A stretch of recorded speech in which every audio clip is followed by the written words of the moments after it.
Prime Minister to launch Atma Nirbhar Uttar Pradesh Rojgar Abhiyan via video conference today. State to provide employment to migrant labourers after skill mapping.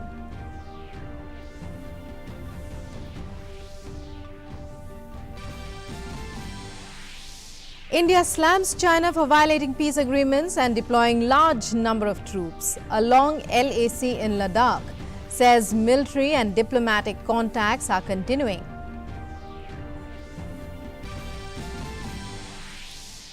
Lightning strikes killed 83 people in Bihar, 24 in Uttar Pradesh in a single day. President Ramnath and Prime Minister Modi condoled the loss of lives.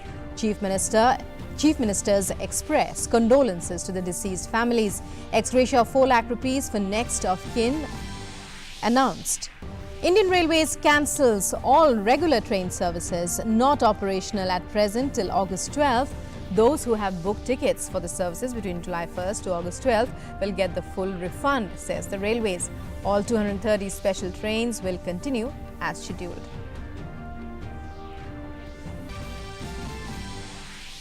India's recovery rate improves to over 57% with 2,71,000 recoveries. Active cases cross 1,86,000 with 14,894 fatalities. Global corona cases rise to over 95,83,000 with over 4,88,000 deaths the world over. Liverpool becomes earliest champion of English Premier League with 7 games remaining as Chelsea beat second-placed Manchester City. Australia and New Zealand to host 2023 Women's Football World Cup. FIFA Governing Council approves $1 billion in investment in women's soccer over the next 4 years.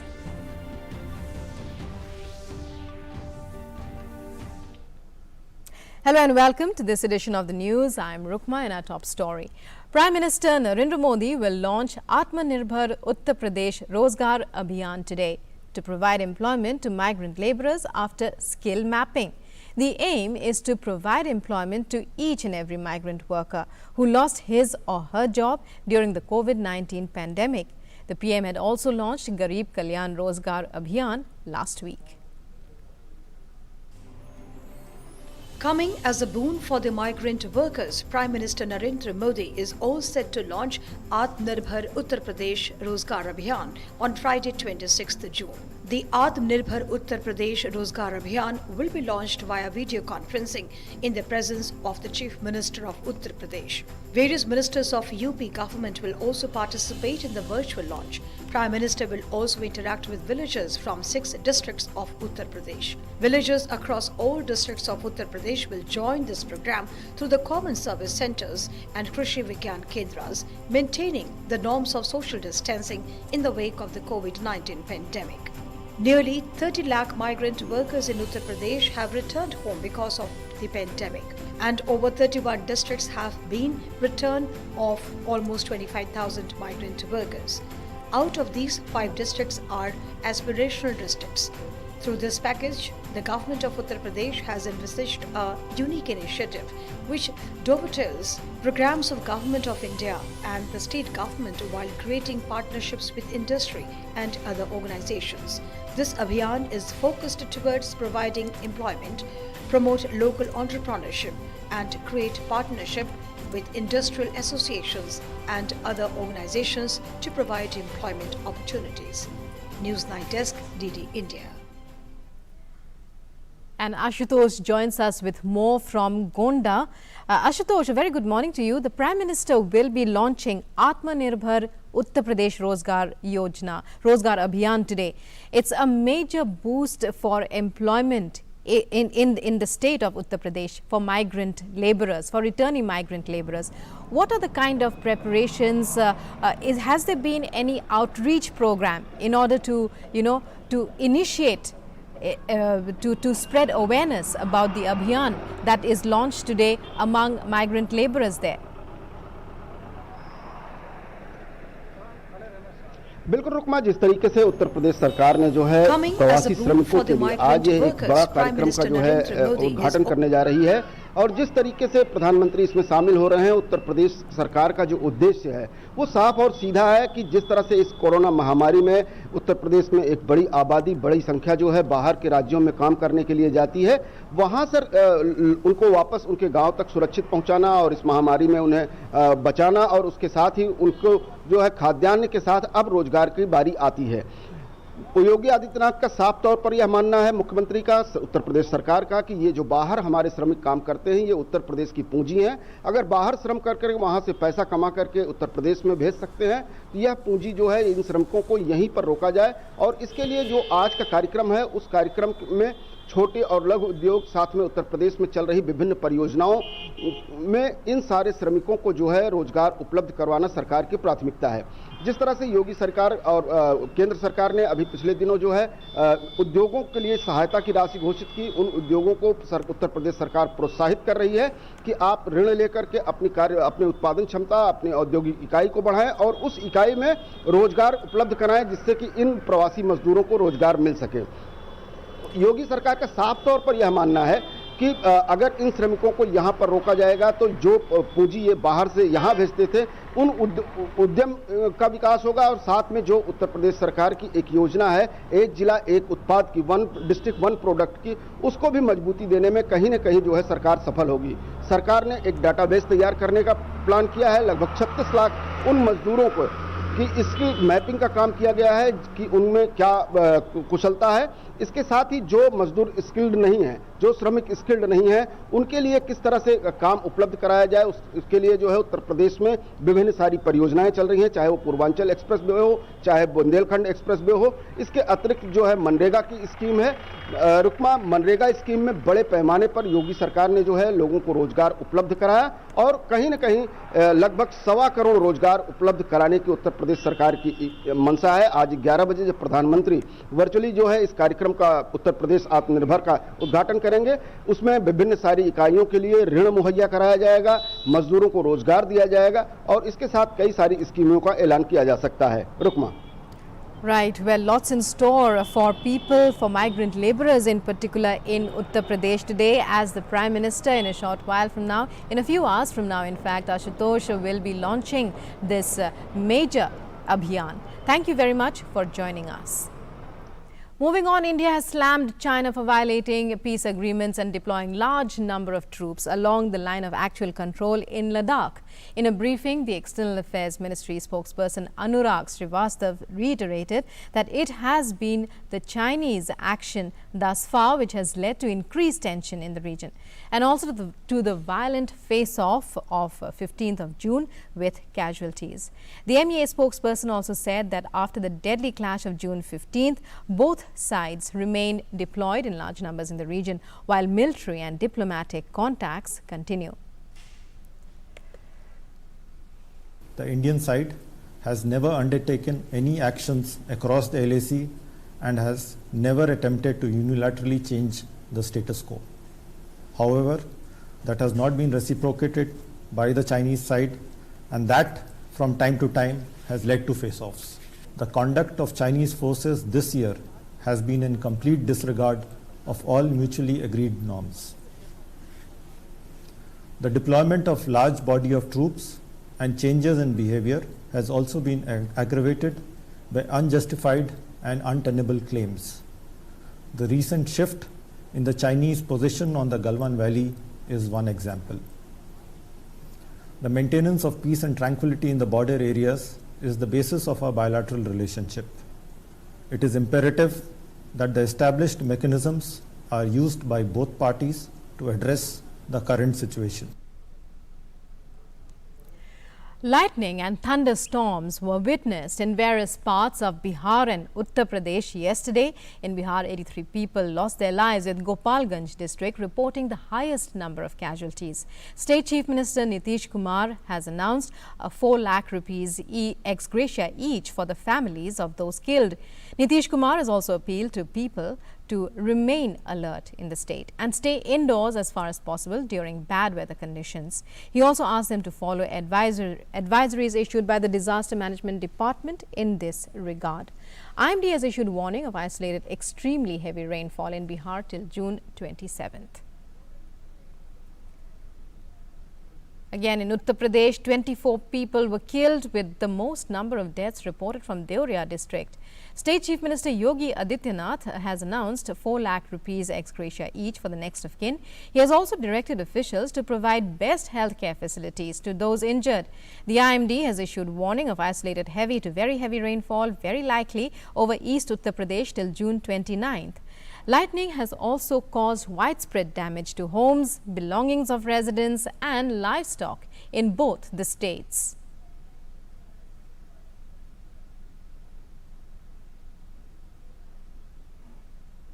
President Ramnath Kovind has expressed grief over the loss of lives due to heavy rains and lightning strikes in parts of Bihar and UP. In a tweet, the president said, I quote, "Saddened to learn about the loss of lives in parts of Uttar Pradesh and Bihar due to heavy rains and lightning. The administration is carrying out rescue and relief work. My condolences to the affected families."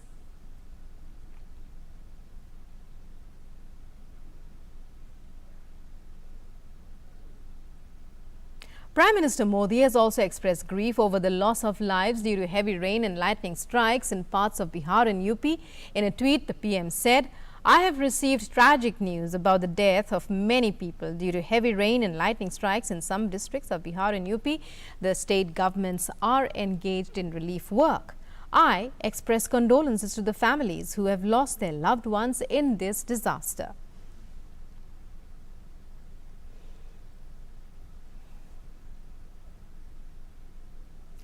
On to some other news now. The Indian Railways has cancelled all regular trains till August 12, 2020.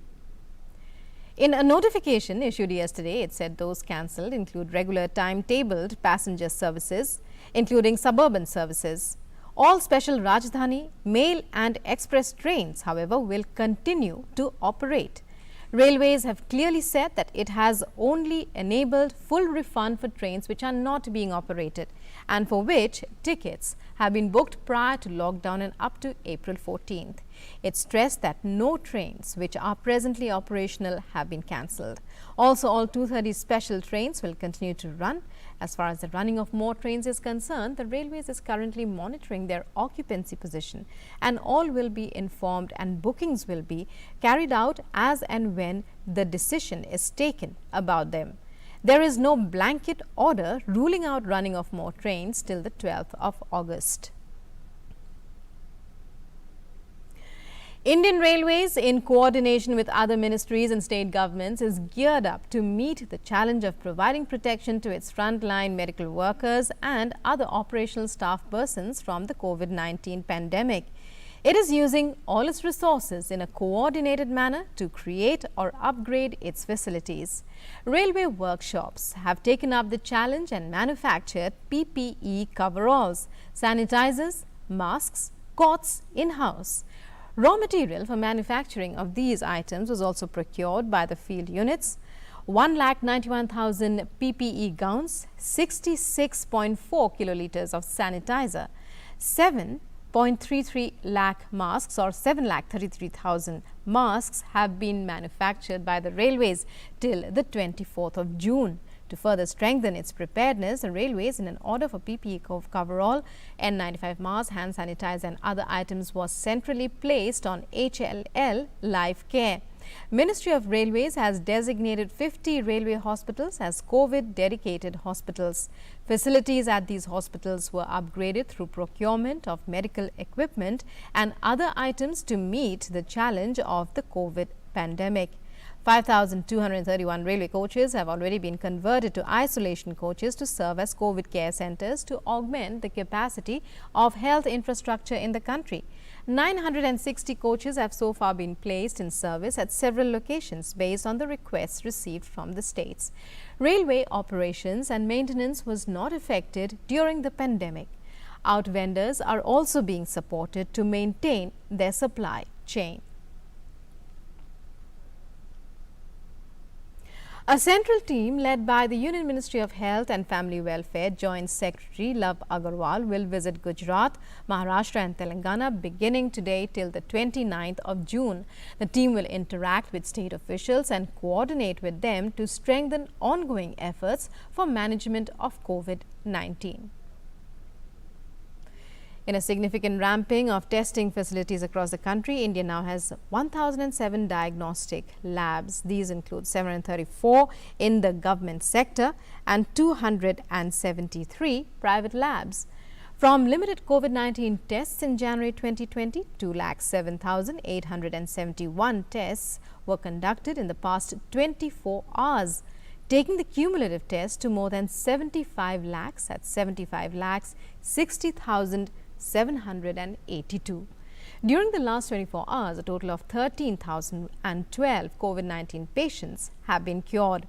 Thus, so far, a total of 2,71,696 patients have been cured of COVID-19. The recovery rate is 57.43% amongst COVID patients. Presently, there are 1,86,514 active cases, and all are under active medical supervision. Cases per lakh in India currently stand at 33.39 against the world's 120.21 cases per lakh. Also, the death per lakh in the country is currently amongst the lowest in the world, with 1.06 deaths per lakh against the world average of 6.24 deaths per lakh. And on news from Jammu and Kashmir, one terrorist was gunned down during an encounter in Chewa Ular village in Jammu and Kashmir's Tral district. Police and security forces are on the job. The operation is underway. And after 4 days, the Kamaka Devala will reopen today after the annual menstruation cycle of goddess Kamaka ended yesterday evening at 8:16 p.m. However, it will not open its doors for devotees yet due to the coronavirus pandemic, and the temple is closed for pilgrims. Unlike in previous years, it wore a deserted look as Ambubachi rituals commenced this morning. The Ambubachi Mela, the biggest religious congregation of eastern India, which is held at Kamakya atop Nilachal Hills in Guwahati, was cancelled this year in wake of the COVID-19 pandemic. This year, silence gripped the Diwali as rituals were performed by temple priests after cleaning of the temple for the regular puja. And let's now take a look at updates regarding COVID-19 from across the world.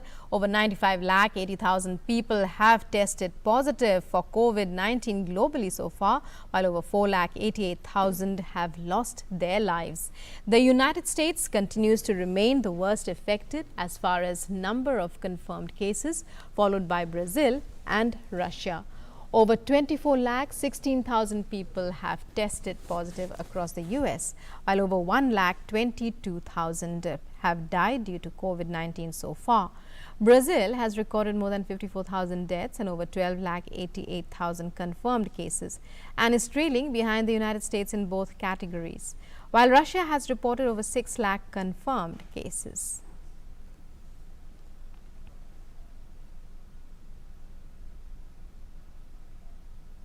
The World Health Organization has said that the COVID-19 pandemic is subsiding in Europe, but is getting worse globally, with the number of infections expected to reach 10 million next week and the number of deaths 500,000, that is 5 lakhs. Speaking via video conference with members of the European Parliament's Health Committee, WHO Chief Tedros said over 9.2 million COVID-19 cases have been reported to the Geneva-based WHO, which has also said it is looking into why meat processing plants around the world are infection hotspots.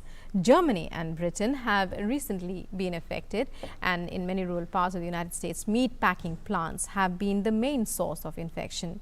Tedros also warned the international community that the virus is still circulating, adding it was time to be on our guard, not to let it down. And in sports, Liverpool have ended their 30-year-long wait to be crowned Premier League champions. The wait for the top flight title is over, with second-placed Manchester City losing to Chelsea 2-1 at Stamford Bridge.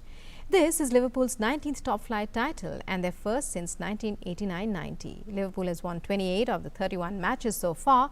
Interestingly, with 7 games remaining, it is the earliest any side has ever won the Premier League title.